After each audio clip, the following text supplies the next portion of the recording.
two women very important in your life, and you kill them both.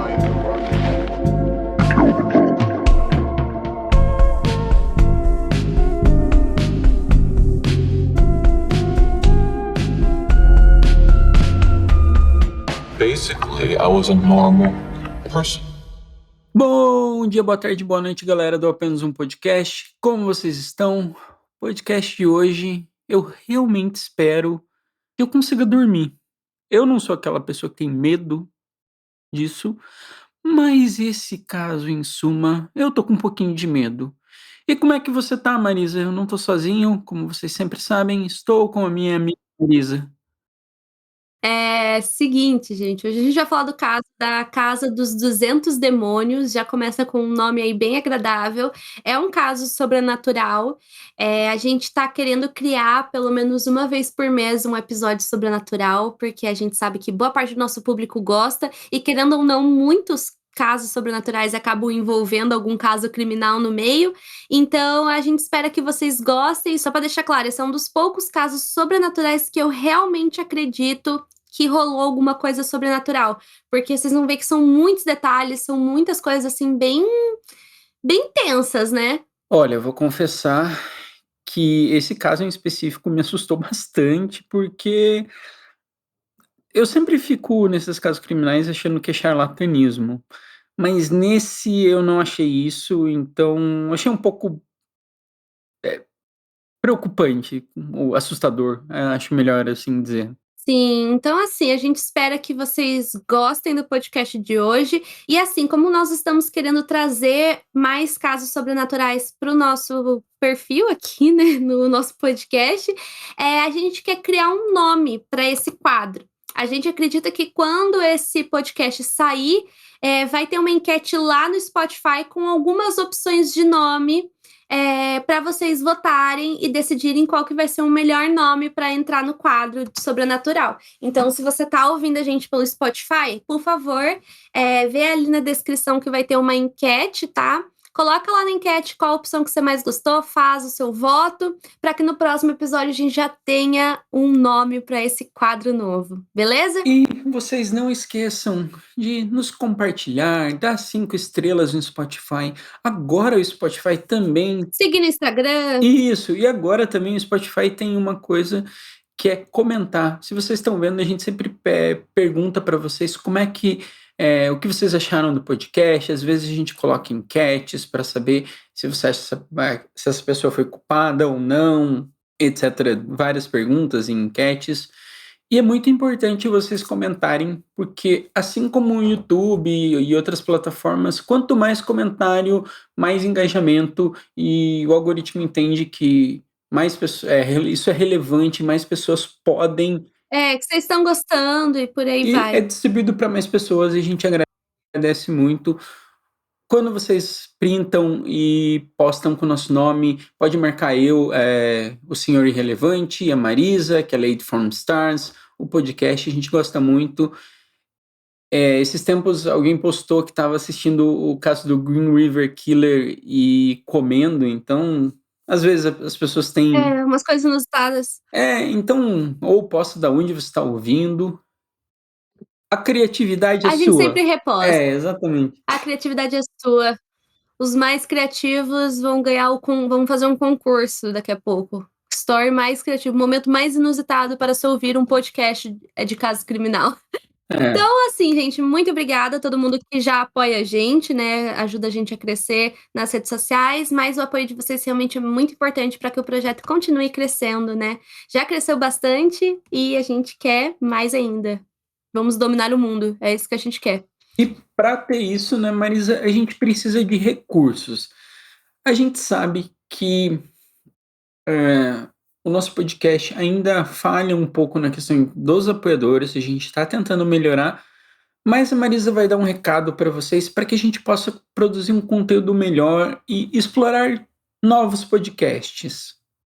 Bom, gente, como vocês sabem, para produzir um conteúdo, é assim, eu sempre falo, se você quer começar, começa com o que você tem. Mas conforme você vai crescendo e você vai gostando cada vez mais de fazer esses conteúdos, é necessário que se haja algum tipo de investimento. Por exemplo, investimento de equipamento ou até coisas mais básicas. Porque, por exemplo, para a gente conseguir gravar esse podcast, a gente precisa de internet, a gente precisa de luz e, infelizmente, no mundo que nós vivemos, a gente não paga as coisas com gratidão, a gente precisa pagar as coisas com dinheiro, mas tudo isso é revertido para o projeto, para vocês que gostam de ouvir o nosso programa, né, o nosso podcast, para você que curte o nosso trabalho, para que ele possa continuar existindo. A gente agradece todo mundo que já foi apoiador nosso em algum momento. Sei que várias vezes a gente falhou em coisas que a gente prometeu, mas agora, principalmente agora que a gente está sendo meio que gerenciado pela WePod, a gente está mais motivado do que nunca para ir atrás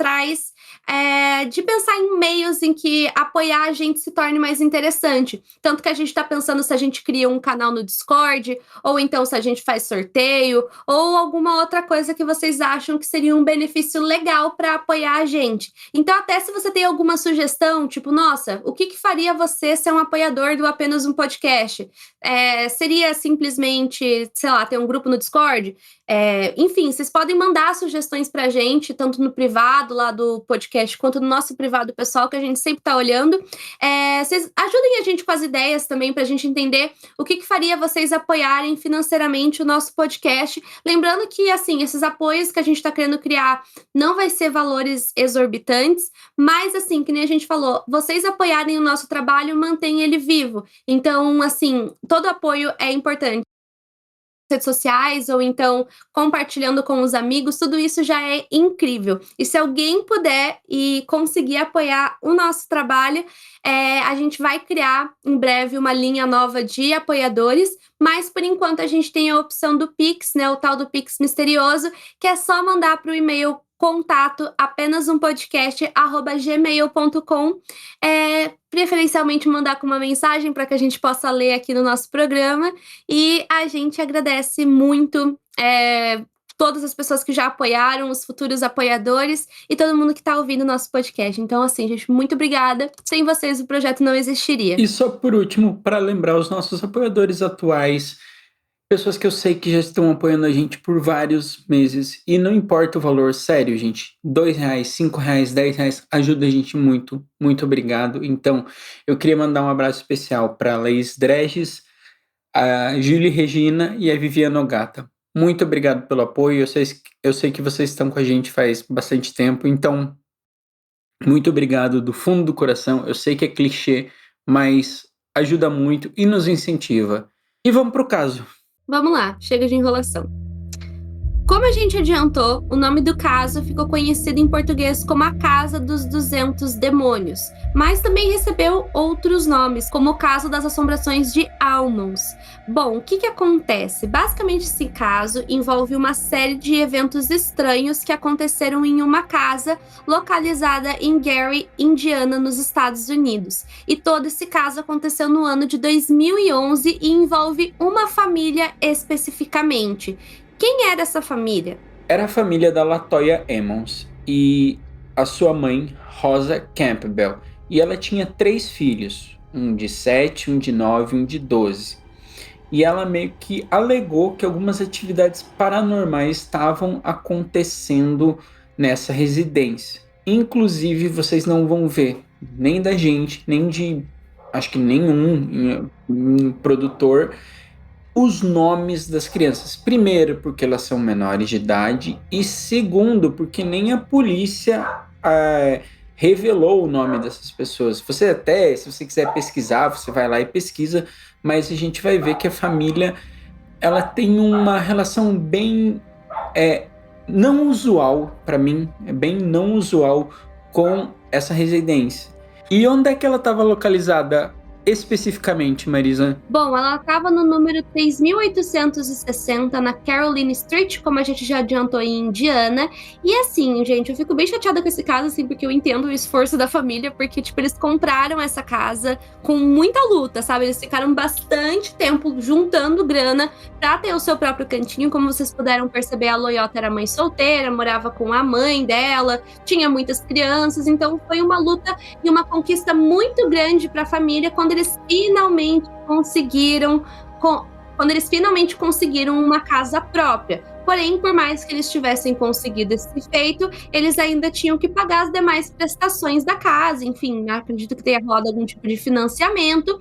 Porém, assim que eles entram na casa, eles já começam nos primeiros dias a notarem coisas estranhas acontecendo lá. Dias depois que a família se mudou, isso por volta de dezembro de 2010, eles alegaram que havia um enxame de moscas que eram extremamente escuras, que invadia a varanda da casa, e por mais que eles tentassem várias e várias coisas, como, sei lá, detetizar a casa e por aí vai, esse enxame de moscas sempre aparecia. E o que acontecia? Depois da meia-noite, a Campbell e a Emmons, a mãe e a avó, elas ocasionalmente ouviam alguns barulhos, alguns passos de escada no porão, alguns rangidos na porta.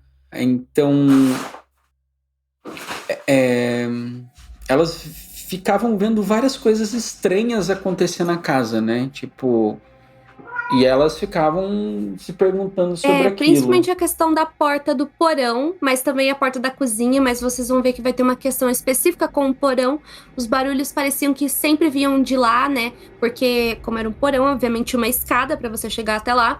Então, principalmente a avó, ela fala que ela ouvia como se alguém estivesse subindo a escada e a porta do porão, ela abria. Só que quando elas olhavam, não tinha absolutamente ninguém. Tanto que uma coisa bem importante é que, primeiramente, elas começaram a achar que era um problema na porta. Então, elas começaram a trancar para evitar o barulho, por aí vai, né, gente? Porque pensa, meia-noite, você tá querendo dormir, tem um barulho infernal.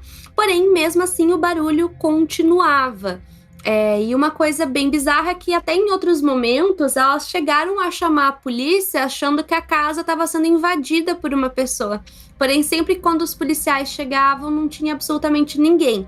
Imagina aquele vulto no meio da noite, sabe quando você tá em casa, tranquilinho, e sei lá, parece que você viu alguma coisa passando, e você fica meio assim? Então, acontecia bastante isso e elas já começavam a ficar bem preocupadas com isso, né, Marisa? Sim, a Rosa Campbell, né, que era a avó, ela foi a principal pessoa a ver um homem que, de acordo com ela, era muito alto, misterioso e basicamente não tinha... Era uma figura meio humanoide, vamos dizer assim. Ela tinha um vulto mesmo, uma cor escura, e ela sempre via essa figura sombria desse homem andando de um lado do outro da casa. Inclusive, chegou alguns momentos em que ela tomou coragem e foi tentar ver quem era esse homem, o que estava acontecendo, o que era esse vulto, até para ver se não era a imaginação dela. Porém, quando ela ia investigar, ela acabava encontrando grandes pegadas, e de acordo com ela, essas pegadas elas eram meio molhadas, assim, parecia como se uma pessoa tivesse molhado o pé e saído andando pela casa. Mas, ao mesmo tempo, isso não fazia sentido, porque aqueles pés eram muito grandes, não era uma coisa assim que condizia com a família. Então, a Rosa também chegou a afirmar que durante várias noites ela simplesmente acordava parecendo que tinha uma pessoa sufocando ela. Só que quando ela abria os olhos, ela percebia que não tinha ninguém. E era meio que uma força desconhecida que estava tentando sufocar ela. Então, assim, várias coisas bem estranhas. A avó era a principal pessoa que via, de fato. Todas as pessoas da família presenciaram situações sobrenaturais, porém de vista mesmo, né, era a avó. E em 10 de março de 2012, aconteceu uma coisa. E o que foi o que aconteceu nesse dia? Nesse dia, a família tinha perdido um ente querido. Então, quem perdeu um ente querido sabe como tem toda uma questão de você velar o corpo. Nos Estados Unidos tem uma questão de comemoração. Mas, digamos, é um dia diferente, sabe? Pra todo mundo que já perdeu um ente querido sabe o que eu tô falando. Porque, tipo, não é normal, as pessoas já estão abaladas emocionalmente, tem toda a questão de levar o caixão. É um clima diferente, mas naquele dia em específico, naquela madrugada, algo muito bizarro aconteceu. Eram cerca de duas.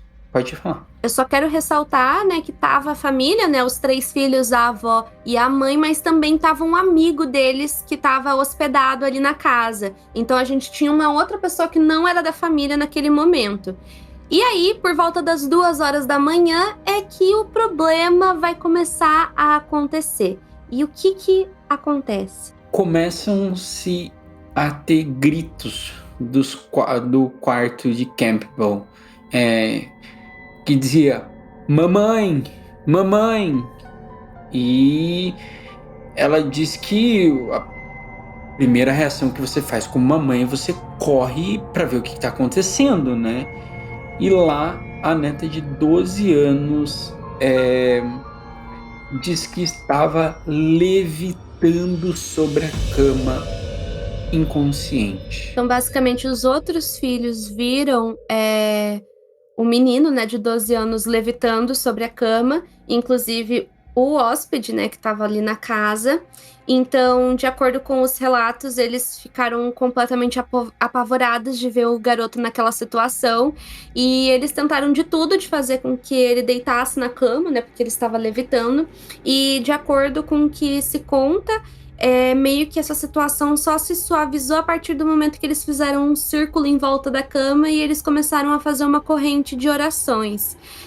Depois de um tempo que eles começaram essas rezas, o menino acabou voltando para a cama, porém, quando ele acordou, ele não se lembrava de mais nada. E editor, você pode colocar uma questão de um barulho estranho para meio que colocar essa levitação, também os gritos, uma euforia nessa parte, tá bom? Obrigado. Então, a vida dos filhos começou a virar um inferno, né, Marisa? Porque os filhos não tinham um dia basicamente de paz. O filho mais velho, ele foi supostamente jogado de um lado para o outro da sala, exatamente por essa força desconhecida.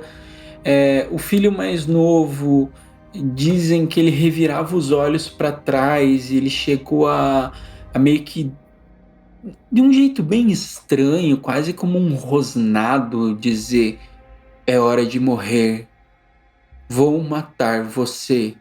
Então, tipo, coisas sinistras estavam acontecendo e, nossa, até eu me arrepiei aqui.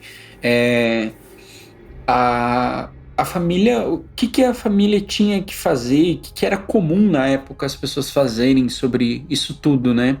Porque, como vocês puderam perceber, a primeiro momento a família chegou a falar com a polícia, né? Porque tudo começou com barulhos que eles ouviam pela casa, e eles começaram a achar que ela estava sendo invadida, porém não tinha ninguém.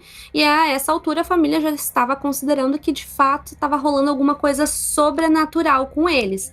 Foi aí que eles começaram a entrar em contato com várias igrejas e líderes religiosos para que eles conseguissem algum tipo de ajuda. Porém, todas essas pessoas negaram, falando que não iriam ajudar. Porém, eventualmente, eles conseguiram conversar com os funcionários de uma igreja e eles meio que aconselharam elas de alguma forma. Primeiramente, eles falaram que a casa deveria estar repleta de espíritos, né? No plural, não deveria ser apenas um espírito, apenas uma entidade. E eles recomendaram que a família fizesse uma limpeza, né? Uma limpeza espiritual na casa, onde elas deveriam aplicar alvejante e amônia e também usar óleo. Acredito que deve ter sido algum óleo específico que foi receitado para desenhar cruzes em todas as portas e janelas.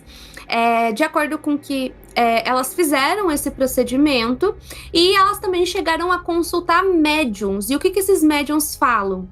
Eles afirmavam que a casa tinha em torno de 200 demônios ou entidades, o que você quiser compreender, mas que tinham mais de um e que eram vários, e isso tudo, por isso essa grande, digamos, movimentação paranormal. E a questão, só voltando um pouco na questão da polícia, é bem importante nesse caso, porque elas terem chamado a polícia, num futuro vai ajudar elas a Sim. corroborar todo o discurso delas, porque a polícia foi realmente lá, tem depoimentos dos policiais falando que Próprios eles policiais foram lá. acreditam. Então, que eles foram lá, eles viam nesse porão, eles passavam a mão e viam uma gosma, alguma coisa, e essa gosma retornava, sabe? Tipo, eles passavam a mão e a gosma retornava. Eles viam que o porão, tipo, o sentimento deles entrando na casa também era uma coisa estranha para eles. E você tem que pensar que um policial, ele tá diariamente envolvido com várias coisas, com Sim. é, cara, tudo que você possa imaginar, desde briga de vizinho até morte de pessoas, ele tá envolvido, sabe? Então é uma pessoa que vê tudo, vê muita coisa, e ainda assim esses policiais ficaram com medo, né? É bem Sim. importante dizer isso. E obviamente vocês devem estar pensando o que vocês pensam na maioria dos filmes de terror sobre casas mal assombradas. Por que elas não se mudam? Por que eles não saem dessa casa?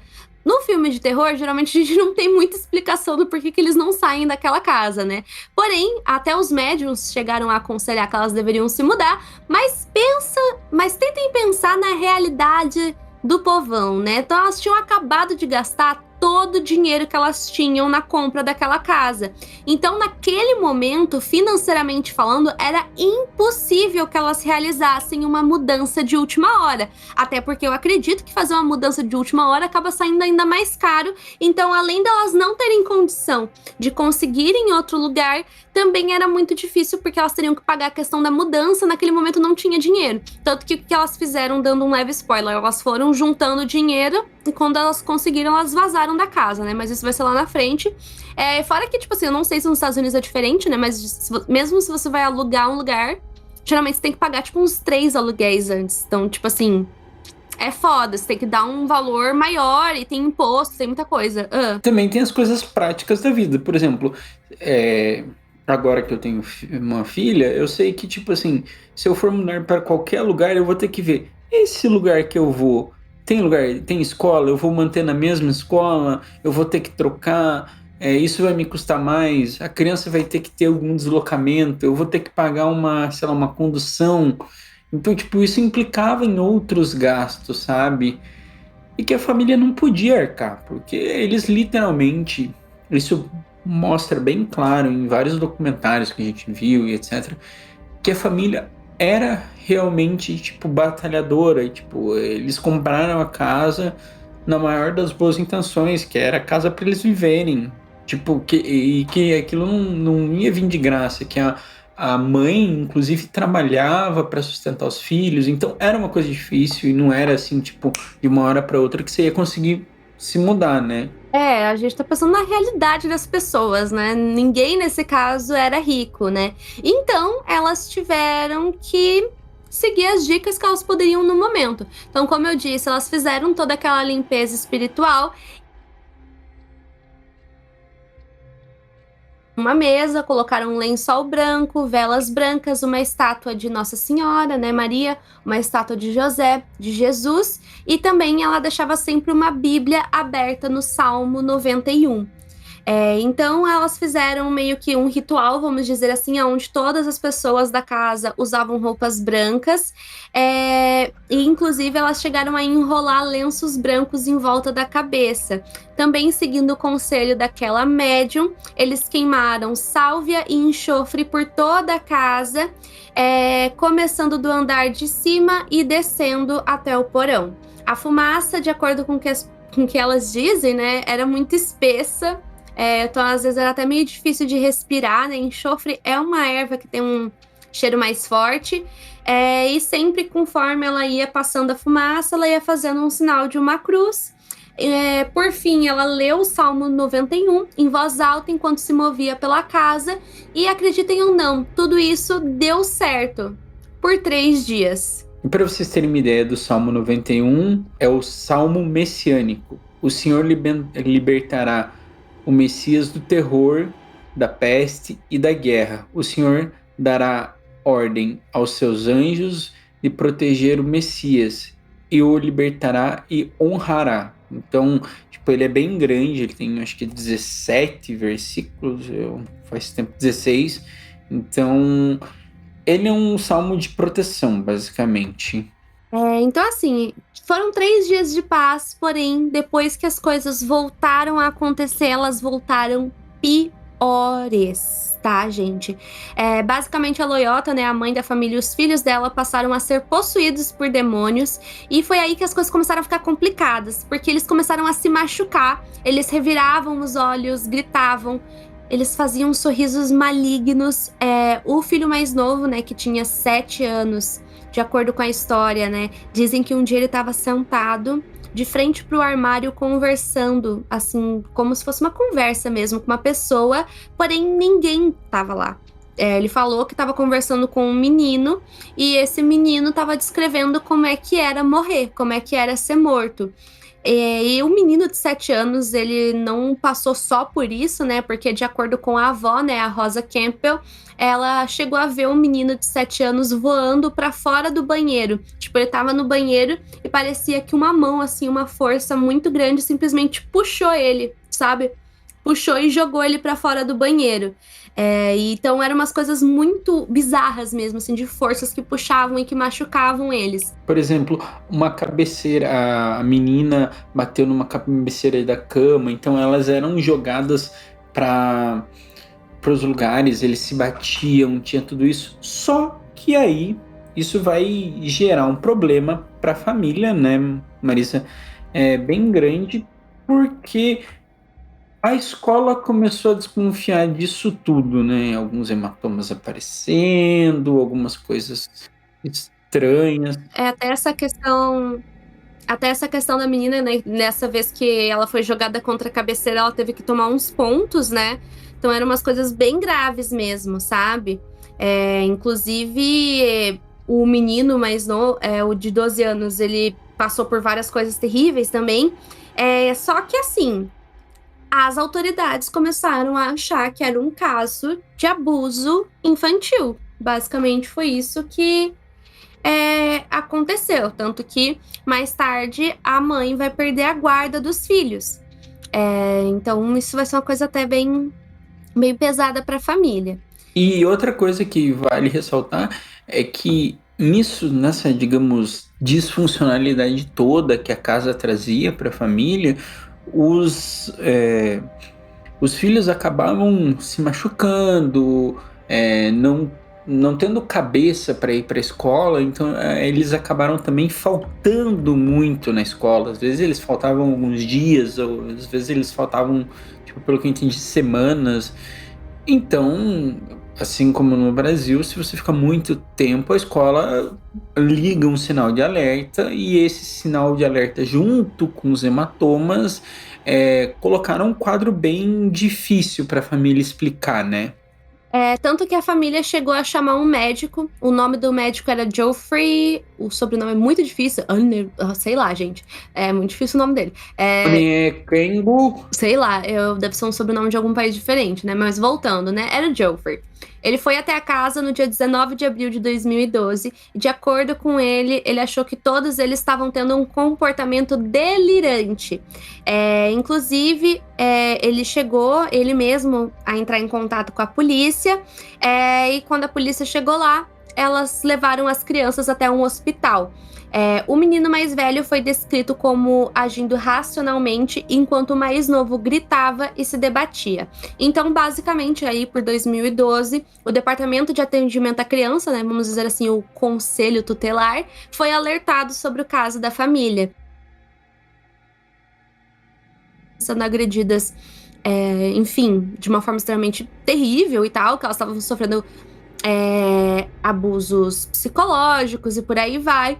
E começou a vazar essas histórias de que eles acreditavam que eles estavam passando por assombrações, só que, obviamente, as autoridades não iriam comprar essa ideia, então ela acabou perdendo a guarda dos filhos e os filhos ficaram um tempo no hospital tentando se recuperar. O que acontece é que o jornal New York Daily News, que é um jornal um pouco sensacionalista, ele foi atrás do pessoal que fazia essa parte, esse atendimento, desse departamento de atendimento à criança, e supostamente o menino mais novo foi visto subindo a parede de costas. Então, tipo, o jornal meio que deu um furo de reportagem, ou mostrou que estava rolando alguma coisa estranha nesse caso, né, Marisa? Sim, depois que a Loyota perdeu a guarda dos filhos, né, e eles foram pro hospital,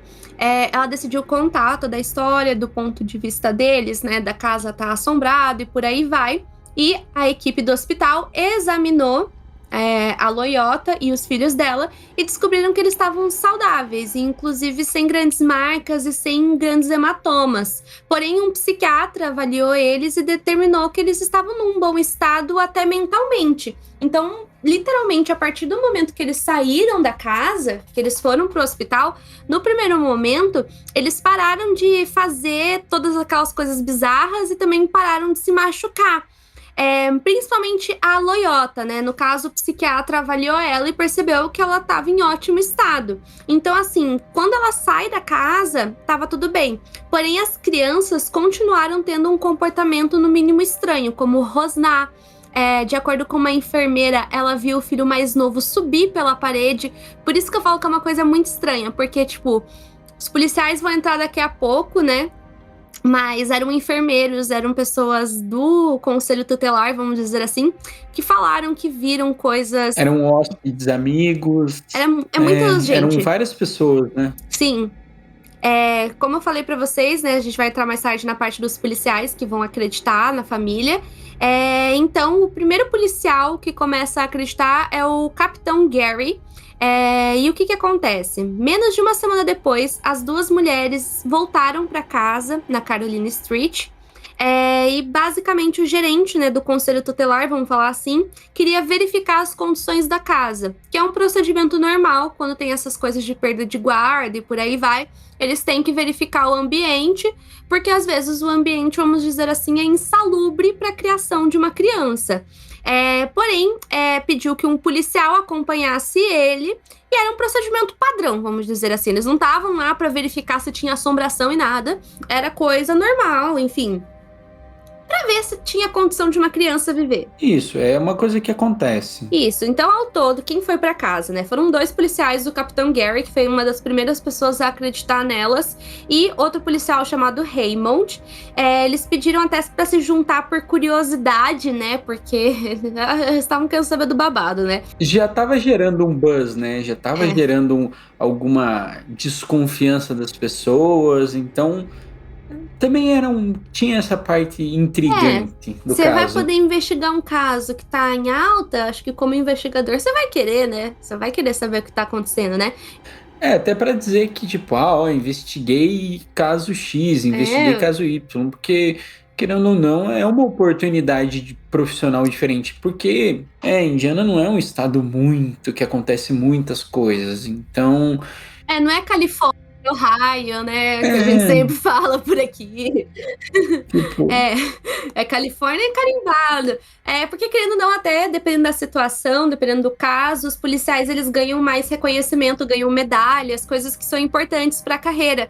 Então, tem casos assim de vários investigadores que falam que dependendo do caso, nossa, tipo na Bomber, assim, até o do Richard Ramirez, quando dava para o investigador investigar, era uma bucha, né? Mas depois acabou ganhando prêmio por causa disso, né? Mas enfim, quem foi na comitiva, vamos dizer assim? Os 2 policiais, o Gary e o Raymond, ou a pessoa que tava ali do conselho tutelar, a mãe e a avó. Chegando lá, a mãe se recusou a entrar, ela ficou do lado de fora, enquanto a avó, né, a Rose, concordou em entrar junto com o grupo. Enquanto isso, os filhos estavam sob custódia do conselho tutelar. Durante a entrevista, a Rose acompanhou todos eles e eles levaram também um gravador de áudio. Inclusive, né, esse gravador de áudio era dos policiais, eles falaram que levaram pra, enfim, salvar toda a situação, né? Porém, ele mesmo fala que ele tinha colocado baterias novas, porém, quando chegou lá, o gravador simplesmente parou de funcionar.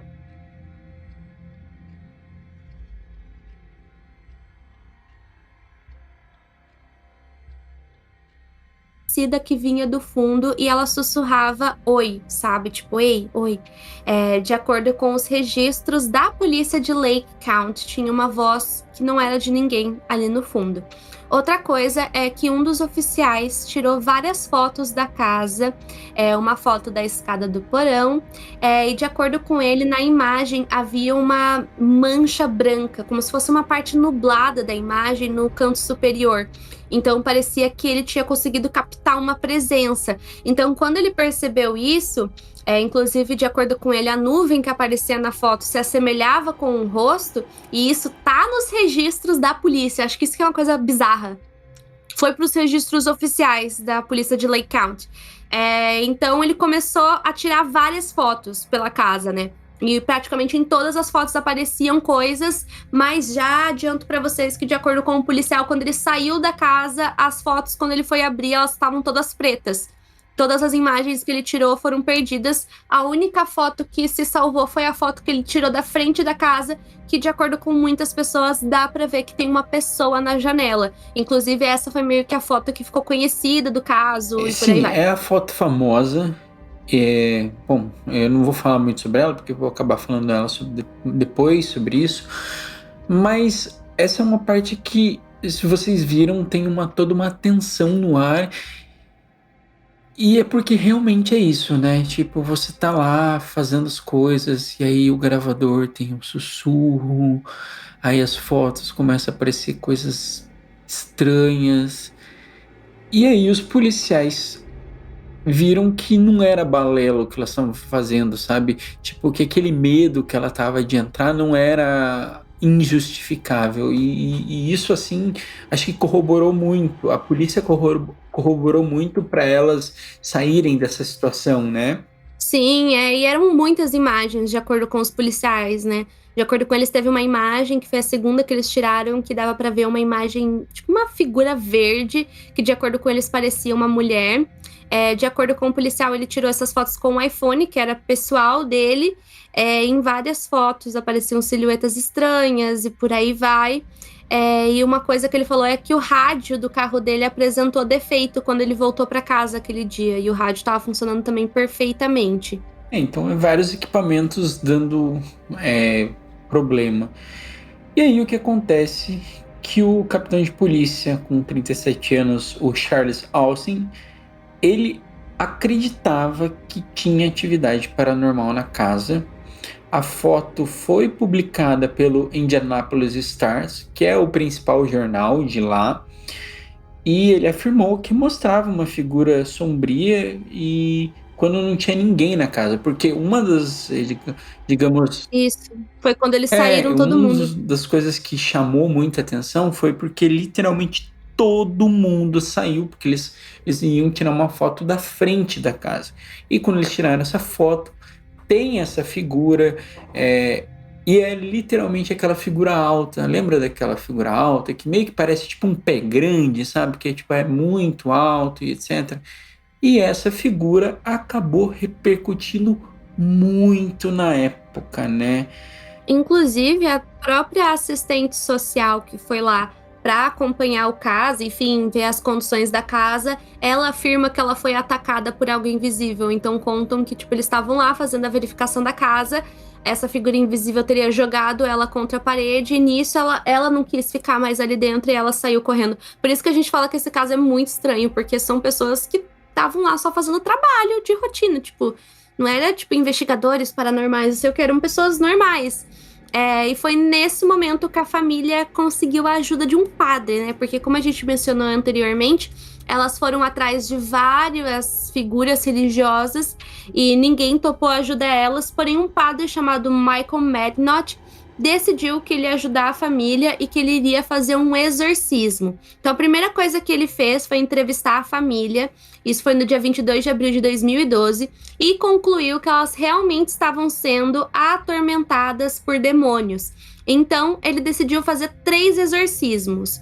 2 em inglês e 1 em latim. Sendo que um desses exorcismos foi realizado especificamente na Loyota. E mais uma coisa muito importante, né, gente?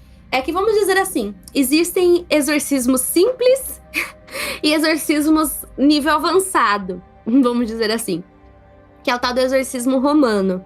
O exorcismo romano não é só você exorcizar as pessoas, porque a gente tem essa questão de exorcismo e até eu não sabia, vou confessar minha ignorância, porque eu não sabia que isso acontecia, que você tem como exorcizar uma pessoa, que é o mais comum, que aparece em filme de terror e etc, sabe?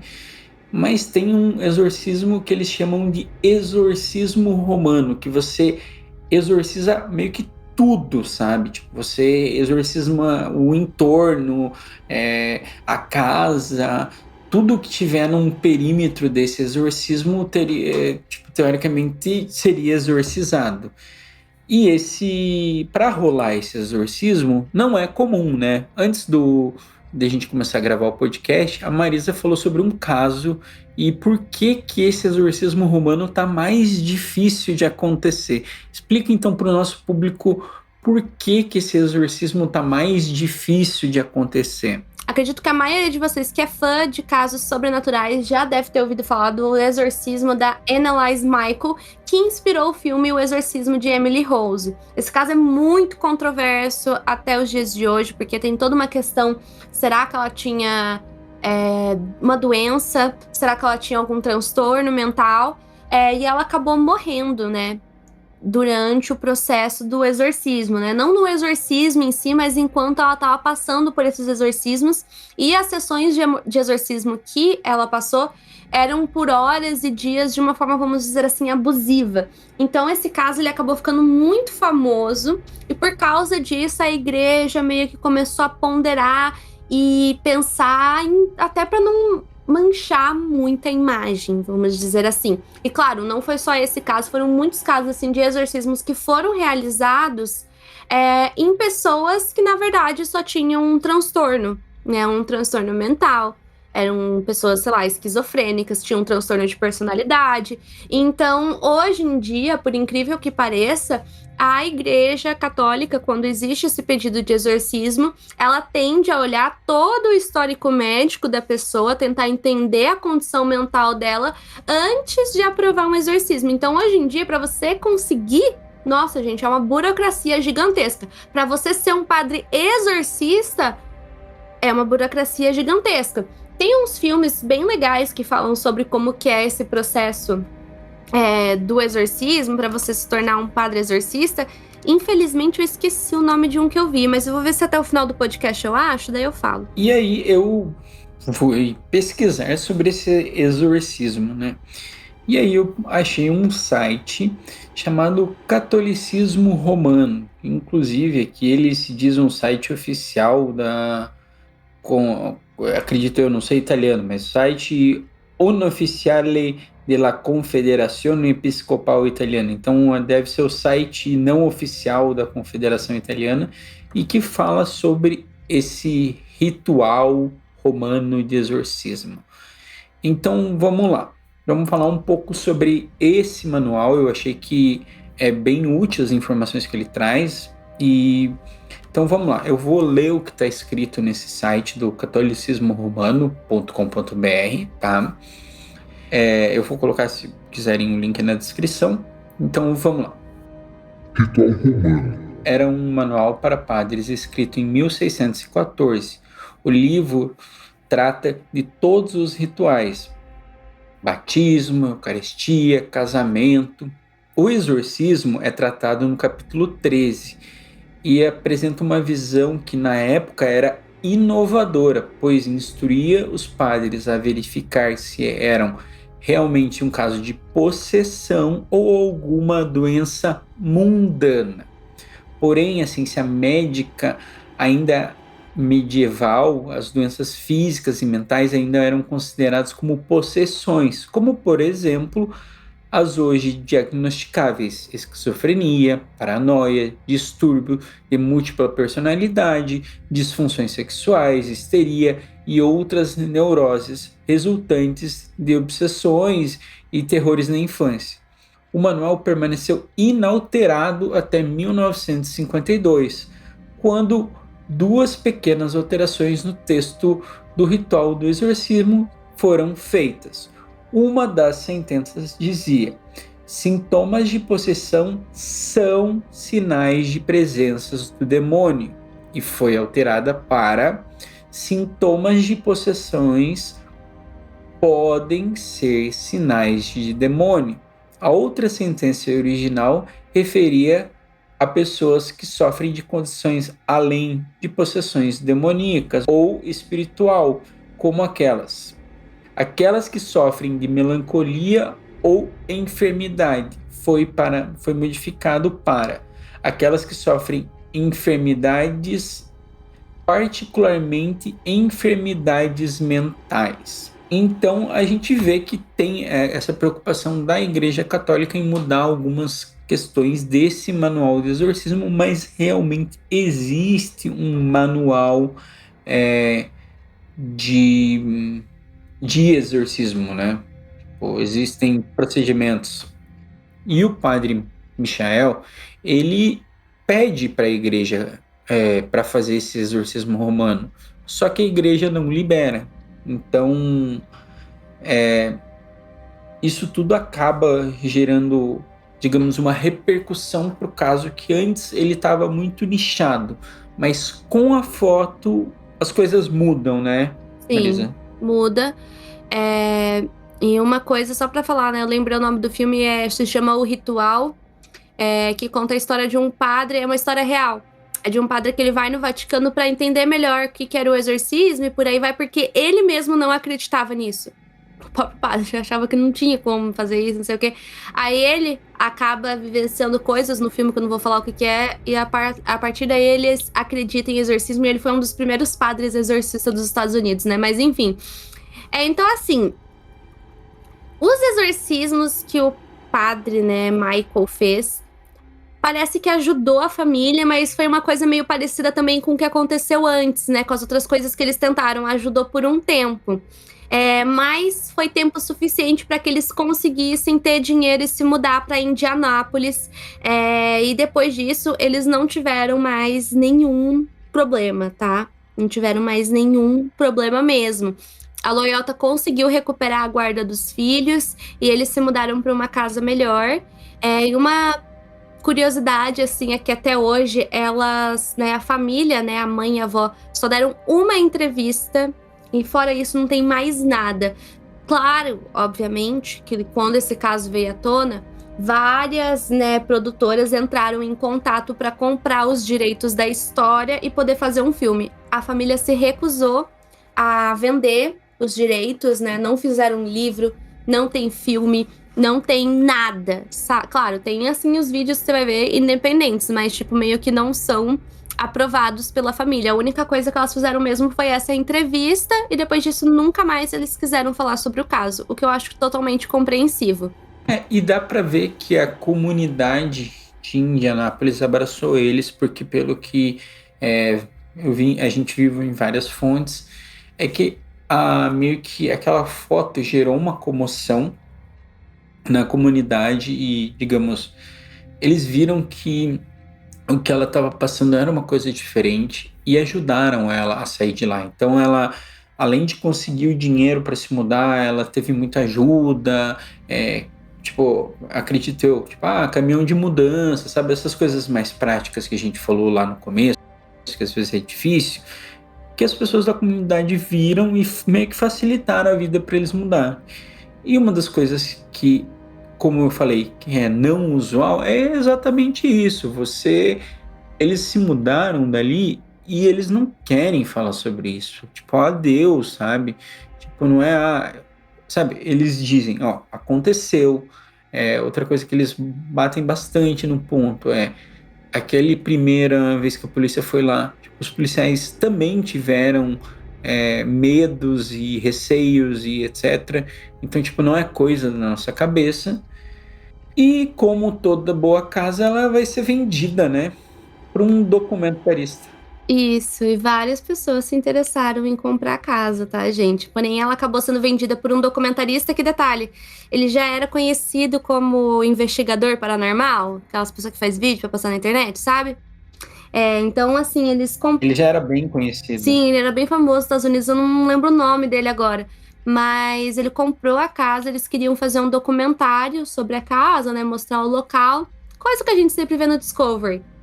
Pasmem, eles não conseguiram gravar. Então imagina, tipo, o cara tá ali porque, querendo ou não, ele quer ganhar dinheiro com o documentário, ele comprou a casa pra isso, ele não conseguiu fazer o documentário.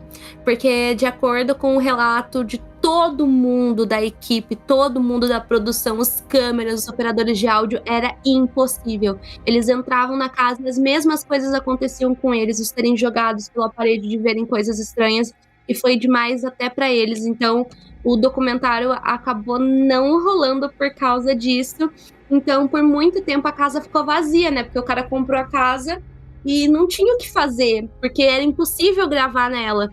E, inclusive, nesses anos que a casa ficou vazia, né? Vários vizinhos ligavam para a polícia falando que eles ouviam barulhos muito altos e que eles achavam que alguém tinha invadido a casa, enfim. Porém, a polícia, quando chegava lá, não tinha absolutamente ninguém, não tinha nenhum vestígio de que uma pessoa esteve dentro daquela casa. Então é uma coisa muito louca, por isso que eu falei, esse caso eu acredito muito, porque são vários detalhes, tipo, figuras de autoridade que passam a acreditar na família, a família não querer vender a história, e as próprias pessoas que, tipo, estariam interessadas em monetizar essa história não conseguirem, porque foi impossível fazer a gravação. E o que aconteceu? Esse documentário foi lançado, porque, tipo, ele se chama Demon House. Ele foi lançado em 2018 pelo Zach Bergans, que é o nome do documentarista. E aí é uma grande divergência. Tem muitas, porque pelo que eu entendi, eles gravaram com o que eles tinham de material pronto e aí muitas pessoas dizem que tá lá. Eu vi muitas pessoas, muitas análises falando, tá lá as imagens que parecem real, não parece que os caras estão fazendo picaretagem. Porque a gente sabe, vamos mandar real, que a gente sabe que rola meio que um comércio desse tipo de coisa. E aí o documento, para muitas pessoas, esse documentário foi muito bem feito, que mostra as melhores imagens, mas tem muita pessoa que não acredita, que é cética. Até se você for ver, digamos, na nota dele, ele é mal avaliado no Filmou, então, que é uma rede social de filmes, então não sei muito bem, sabe? Tipo, a gente não viu esse documentário, eu só vi algumas críticas sobre ele, mas é isso, né? Aconteceu com várias pessoas que elas passaram muito mal gravando esse documentário, né? Exatamente. Então, assim, como a gente mencionou, a casa ficou inabitada, né? Depois que a família, né, se mudou. Compraram uma casa para fazer o documentário. E em 2016, como a casa estava sem uso, estava tendo muita reclamação de barulho dos vizinhos, o cara lá, que era o dono, ele decidiu demolir a casa. Daí ele fez aquelas coisas de terreno, né? Cobriu o terreno com tapume, por aí vai. Porém, mesmo assim, várias pessoas, né, principalmente os vizinhos, afirmam que muitas pessoas invadem o terreno para fazer rituais. Então, várias vezes tem problema de pessoas entrando lá e por aí vai. Então, esse é o caso. Acho que a gente pode ir para o momento 5 centavos. Acho que sim. E só para deixar uma última curiosidade, para vocês verem, a casa foi demolida em 2016, mas o documentário só saiu em 2018, então teve todo um trabalho para produzir esse documentário. Porque não tinha muita coisa, eu acredito eu. É até bem longo, ele tem quase 2 horas, mas vamos ver, né? Uhum.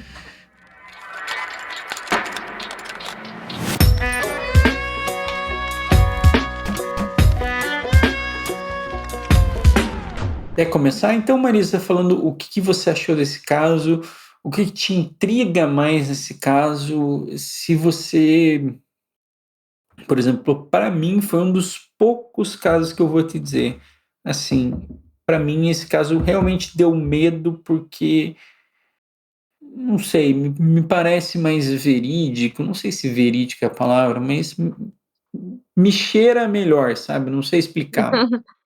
Acho que tem um meme, né? Me parece verídico, que é do Trato Feito. Não tem uma Ah, coisa de Trato Feito que é assim? isso. Me parece verídico, me parece alguma coisa assim. Assim, que nem eu mencionei, esse é um dos poucos casos sobrenaturais que eu penso, putz, acho que realmente rolou alguma coisa bizarra aqui. Tem alguns casos, assim, eu sou uma pessoa que acredita na espiritualidade, assim, falando mais, assim, da minha parte religiosa. Enfim, todo mundo aqui na minha família já teve pelo menos uma ou outra experiência sobrenatural, principalmente a minha avó. Enfim, eu tive meio que contato com esses lados, assim, religiosos, né. Porém, eu sempre quando eu vou ver um caso sobrenatural, eu também tenho aquela tendência de ser cética. "Ah não, fizeram isso pra ganhar dinheiro e tal". São poucos os casos sobrenaturais que eu realmente acredito que algo aconteceu, sabe, são poucos. E esse é um dos que eu acho que realmente aconteceu alguma coisa, porque é muito favorável a isso, entende? Não é um caso, assim, a maioria, inclusive, a gente estava até falando isso antes de gravar o podcast, que a maioria dos sites tem as mesmas informações. É difícil vocês conseguirem achar algo além do que a gente disse. Então não tem, assim, sites que apontam as possíveis farsas do caso, sabe. Porque envolveu muitas pessoas, foram muitas pessoas que ouviram essa história e acreditaram nelas e, como eu falei, figuras de autoridades, policiais, assistentes sociais, né. Eu acho que esse caso até, todo mundo se preocupou, né, tipo, foram atrás das crianças, não, sabe, teve essa preocupação. E eu vou comentar que a parte que mais me clicou, assim, foi a imagem, porque eu realmente vejo alguém naquela sombra que tem. Tipo, Tem gente que fala que não vê nada. nossa, eu sei lá, eu vejo, tipo, eu vejo uma pessoa, alguma coisa, eu não digo uma pessoa, mas eu digo um ser alto num vulto, sabe? Ali eu vejo, e aquilo pra mim é tipo, eu sou a pessoa certa pra galera do rolê. Eu sou a pessoa que não gosto de ver filmes de terror, não é porque, é porque eu não gosto de tomar susto, eu até gosto do jump scare, de tomar susto e etc. Mas eu não vejo, porque às vezes eu acho muito tipo, nossa, mais do mesmo, sabe? Uhum. E nesse caso eu realmente fiquei com medo de gravar. E aqui em Curitiba, vocês não sabem, mudou a temperatura, né? E a massa polar, ela está dominando e tá um vento do caramba, porque, tipo, né, pressões e etc. Tá um vento do caramba e as portas estão batendo, e eu confesso que fiquei um pouco com medo. Então, esse caso realmente me deixou trigado. Sim, então, que nem eu falei, na minha opinião, são muitas coisas favoráveis à história e praticamente nada negativo de pessoas que não acreditam. Mas, que nem a gente falou, esses casos sobrenaturais vai muito mais do que cada pessoa acredita do que qualquer É, outra exato. coisa, né?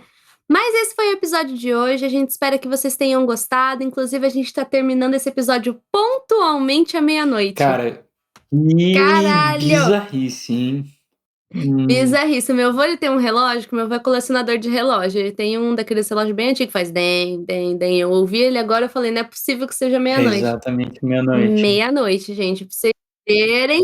Ó, e não foi planejado, não foi planejado. A gente tem como provar que a gente finalizou à meia-noite? Não temos. Só se a Não, gente tirar uma foto eu agora e vou postar tirar uma agora no foto Instagram. agora e postar no Instagram, porque Isso aí. Prova, vamos postar provas. Então, assim, gente, muito obrigada. Todo mundo que ouviu esse podcast. E eu acho que mais do que nunca a gente quer receber mensagens de vocês falando a opinião de vocês, se vocês acreditam ou não. E se vocês conhecerem qualquer outro caso sobrenatural que vocês querem que entre nessa nova série aí que a gente tá querendo criar, manda pra gente, que até eu tenho um pouco de dificuldade de encontrar casos sobrenaturais. Já pesquisei vários, principalmente os mais clássicos, vamos dizer assim, mas se vocês souberem qualquer outra coisa mais diferente, manda pra gente lá, beleza? Muito obrigada e até o próximo episódio. até o próximo episódio, galera. Se cuidem.